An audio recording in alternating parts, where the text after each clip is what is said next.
കുറേ നാളായി കേട്ടോ ഞാൻ വീഡിയോ ഒക്കെ ഇട്ടിട്ട്. വീണ്ടും ചെറുതായിട്ടൊക്കെ ഒന്ന് സ്റ്റാർട്ട് ചെയ്യാമെന്ന് വിചാരിക്കുന്നു. അപ്പോഴാണ് ചിന്തിച്ചത്, കോവിഡ് സമയത്ത് തുടങ്ങിയതാണ് ഞങ്ങളുടെ ടെറസിലെ പച്ചക്കറി കൃഷി. അപ്പോൾ അത് അങ്ങ് പച്ചക്കറികൾ ഒരുപാട് കിട്ടി തുടങ്ങിക്കഴിഞ്ഞപ്പോൾ അതിൽ നിന്നിപ്പം സമയമില്ലെങ്കിൽ പോലും അതിൽ നിന്ന് പിന്മാറാൻ പറ്റുന്നില്ല. എല്ലാ ദിവസവും രാവിലെ 1 മണിക്കൂർ ടെറസിലുള്ള കൃഷിത്തോട്ടത്തിലാണ്. അപ്പോൾ ഇന്ന് നമുക്ക് ഇഷ്ടംപോലെ പച്ചക്കറികൾ മാറി മാറി കിട്ടും. ഫ്രണ്ട്സിനും ഒക്കെ കൊടുക്കും.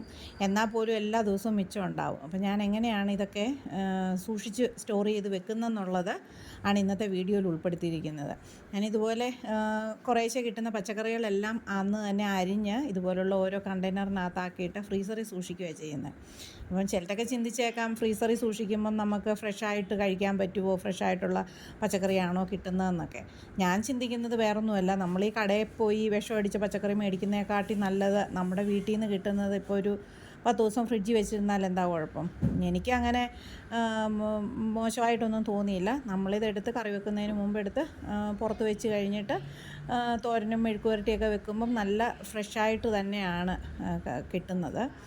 അങ്ങനെ ഞാൻ എല്ലാ സാധനങ്ങളും ഇതുപോലെ വെണ്ടയ്ക്ക അരിഞ്ഞതും കോവയ്ക്കായും സകല സാധനങ്ങളും ഇതുപോലെ ഫ്രീസറിലാണ് സൂക്ഷിച്ച് വെച്ചേക്കുന്നത്. പയറൊക്കെ എന്നും കുറേശ്ശേ കിട്ടത്തുള്ളൂ, 5-6 പയറൊക്കെ കിട്ടും. അപ്പോൾ ഓരോ ദിവസവും ഇങ്ങനെ അരിഞ്ഞരിഞ്ഞ് സൂക്ഷിച്ച് വെച്ചേക്കുന്നതാണ്. ഒന്നുമില്ലാത്ത സമയത്തൊക്കെ നമുക്ക് എടുത്ത് ഉപയോഗിക്കാമല്ലോ. ആരെങ്കിലുമൊക്കെ ഒന്ന് പെട്ടെന്ന് വീട്ടിൽ വരുവാണേലും പച്ചക്കറി ഇല്ല അല്ലെ കറിയില്ലെന്നോർത്തുള്ള ടെൻഷനൊന്നും വേണ്ട.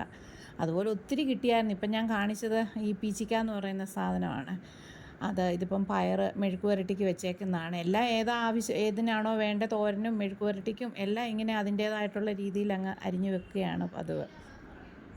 അതുപോലെ കോവയ്ക്കൊക്കെ ആണെങ്കിലും ഇതിപ്പം കത്രിക്കയാണ് കേട്ടോ, നല്ല ഗ്രീൻ കളറുള്ള കത്രിക്കയാണ്. അപ്പോൾ അരിഞ്ഞു വെച്ച് കഴിഞ്ഞാൽ അതൊരു കറുത്തു പോവും. അത് കാരണം ഞാനിത് ഇതുപോലെ തന്നെ എടുത്തങ്ങ് വെച്ചു. അപ്പോൾ ഉപയോഗിക്കുന്നതിന് മുമ്പ് സാമ്പാറൊക്കെ വെക്കുമ്പോഴത്തേനും കുറച്ച് നേരം എടുത്ത് വെള്ളത്തിലിട്ടിരിക്കുമ്പം ആ ഒരു ഫ്രഷ്നെസ് തിരിച്ച് കിട്ടും.